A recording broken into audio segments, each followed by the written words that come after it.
Hey folks, it's been a little while. Welcome back to the channel, your home for all content Lord of the Rings home.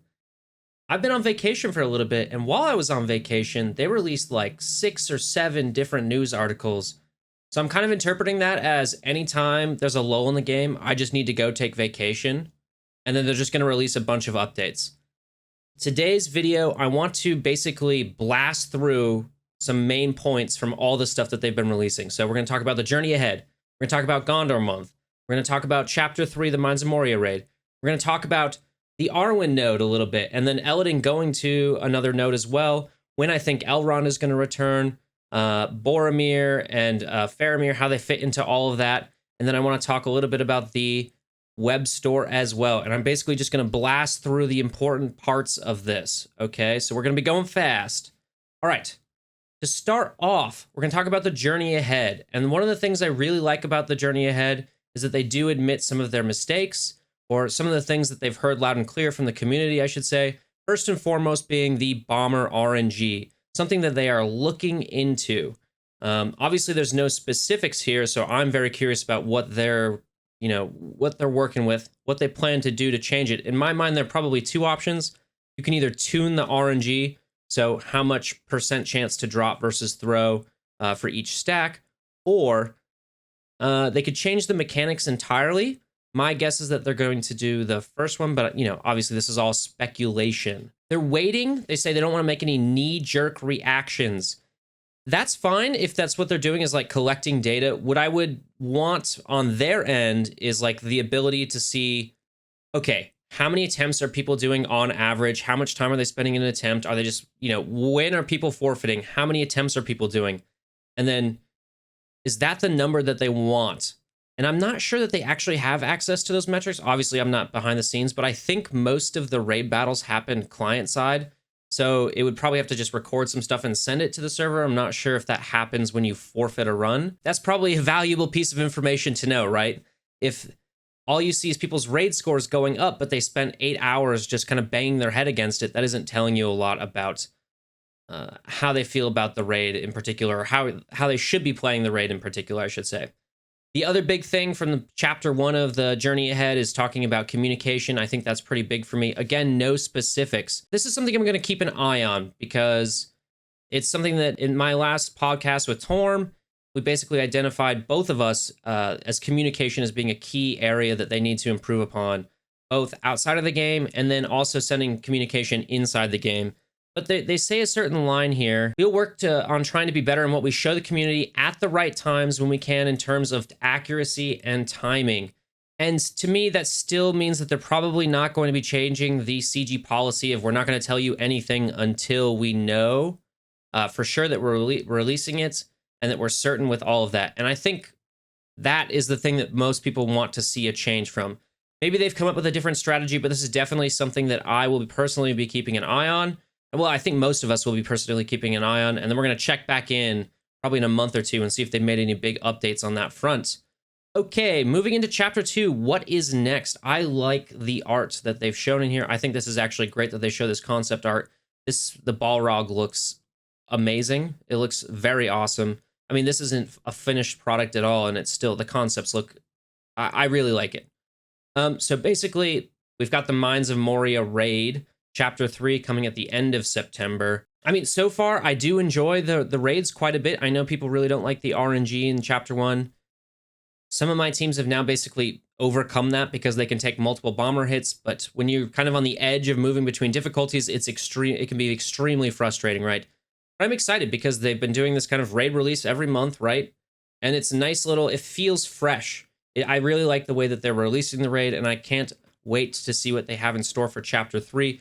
We're going to talk a little bit about that when we talk about Chapter 3 down the line here, but let's move on to probably one of the bigger parts of this, which is they're telling us that they're going to release a new progression system called glyphs, which is basically, I think everybody's interpreting it as essentially a mod system. But before we move on, I just want to be very clear here.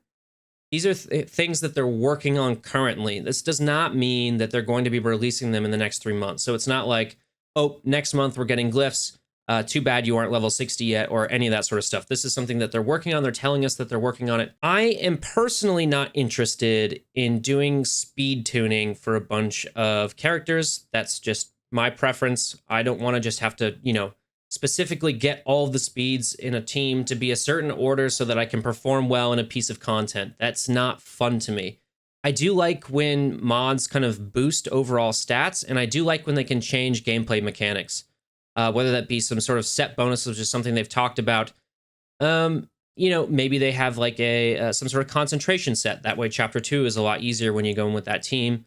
Or they have some sort of assist mechanic set. You put all these glyphs on your character, and then now they're basically assisting a lot more. Makes chapter 1 more of a breeze. What's interesting is that this probably isn't going to be that big of a power jump. The biggest power jump is from difficulty 2 to difficulty 3 in the raid. And then difficulty 3 to difficulty 4, which I'm assuming is basically being tuned to when glyphs are released, is not that big of a power jump. And the reason I think that that's definitely going to be the case is because difficulty 2 and 3 are essentially tuned to star levels, which are the biggest power jumps you can get in the game. Glyphs are not going to be as powerful as star levels. That's good, I suppose, right?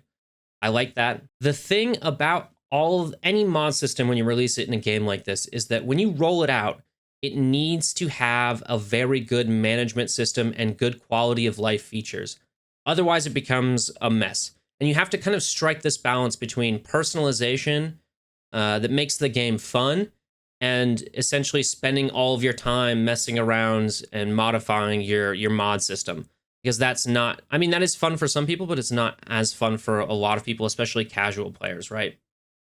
The last thing, I told you we're blasting through this. The last thing that they talk about is this multi-squad PvP game mode, which I'm very excited about. It's something they talked about and showed journalists on launch day. However, we do not know if it is a guild PvP mode or if it is something like GAC from Swigo or Cosmic Crucible from MSF. I'm leaning towards it being more of a GAC type mode than a guild versus guild mode. And I'm very, very interested in that because that basically makes the game super competitive. It makes it super fresh. That's where a lot of theory crafting stuff comes into. And then people get actually really engaged with the game as well. It's a lot of fun to live stream and watch a live stream of somebody, doing one of these player versus player type arena fights. Okay.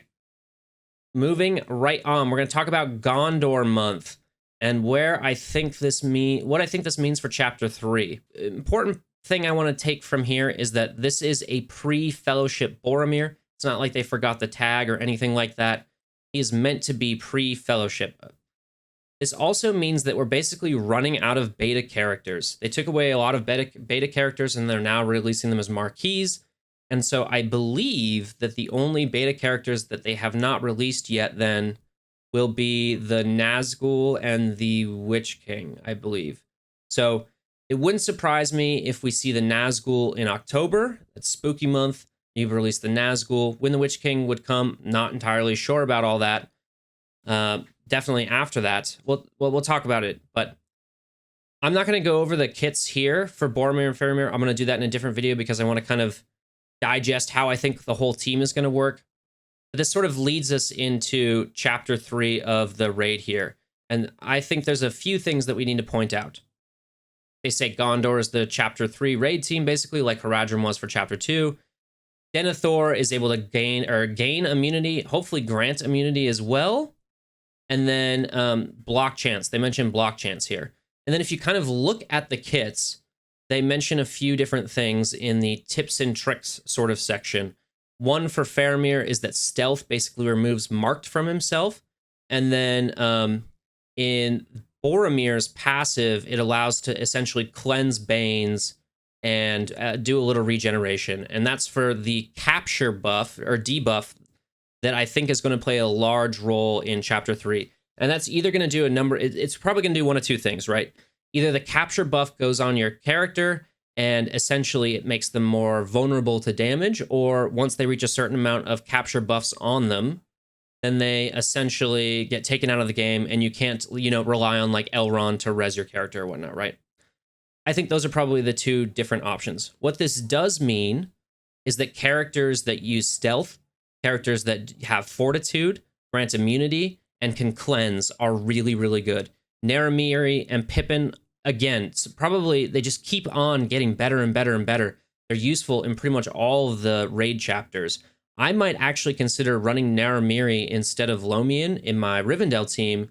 That way I have another cleanser, I have another healer. What I don't know, and this is going to determine a lot, obviously, is how you end up scoring points in this chapter 3. Is it still killing orcs, or is it the amount of time you survive, or like amount of attacks you survive, rather?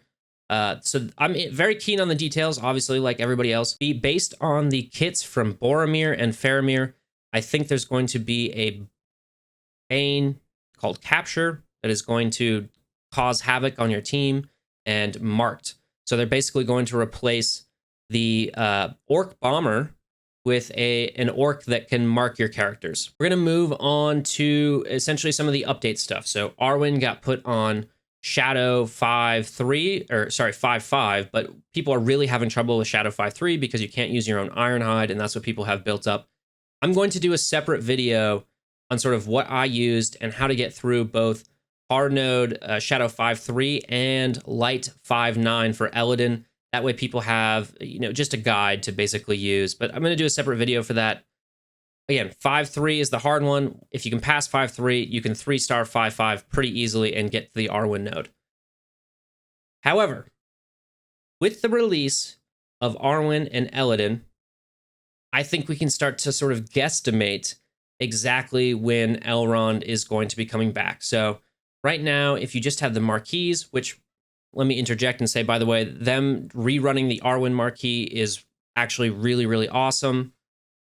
It's basically Faramir marquee, Boromir marquee, and then the Arwen marquee kind of runs in between those two. I actually really, really like that they're doing that. That's a very nice thing for them to do, kind of get people up to speed. Obviously, we don't know if Eladin's going to return. I did see that there was like 100 shard Eladin offer for some people. I'm not sure who got it exactly, but some people got that offer.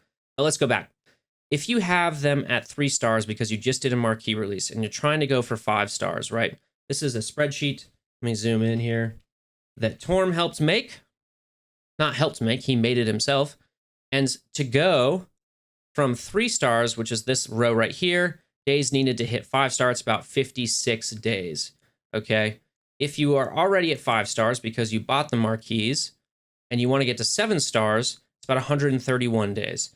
So to me, I think to be friendly to free-to-play players, you're probably going to have to put Elrond return at the end of October so that you have all of September and you have all of October to basically, 2 months essentially to give free-to-play a shot if they stay focused and, kind of work their way towards those PvE campaign goals and get those characters up. That also means, though, that if you are a spender, like you did the first time around, you spent to get 5 stars, you probably have to start doing refreshes. Probably 1 or 2 refreshes is going to be fine. This is all, again, if 2 months, the end of October is when Elrond will return, is what I'm saying. You're probably going to have to cut this number in half by doing a few refreshes on Eladin and Arwen. I personally am going to be doing 2 refreshes on Eladin and Arwen because I don't want to take the chance that they essentially drop it instead at the end of September. And then I miss my chance to get Elrond to 7 stars, for a number of months. But again, another piece of reasoning I have that it might be at the end of October is, again, this is all speculation. Do not take this as, the word of God. If they do release Nazgul in October for Spooky Month, it's also, I think, related to the lore, something about the Weathertop. It also comes in October. Then you essentially are selling the team that is going to beat Elrond in October. You can release the Witch King in November, and the people who just got Elrond, all the free-to-play players, they're happy they just got Elrond, but now all of the people, all the whales essentially, have the solution to Elrond, especially in arena meta, and can get the Witch King in early November or mid-November. So that's kind of my reasoning. It would make sense in my head. Last thing I want to talk about very quickly here is that they introduced the web store. It apparently has had some technical issues. I know one of the issues for sure is that when you click on the Remember Me button, that does not matter. It doesn't do anything, and they're looking at a fix for that. If you are in a different country than the United States, it appears, or so I've heard, that you are essentially saving money by buying offers through the web store. They are also doing web store exclusive offers, one of those being that you can purchase more gems right now than you would get in-game through their web store. And there's going to be web store exclusive offers, later down the line. They also have a free daily chest that is essentially just an extra four-hour chest. It's a little bit better, but it's essentially an extra one of those. So go check that out. It's the instructions on how to do it are on the website. I know people have been running into issues, but this is just basically more free stuff. And with that, if you found this video at least a little bit engaging, I encourage you to hit the subscribe button if you have not already. We're making a big push to 1,000. And with that, I will continue to see you in Lord of the Rings Home. Take it easy.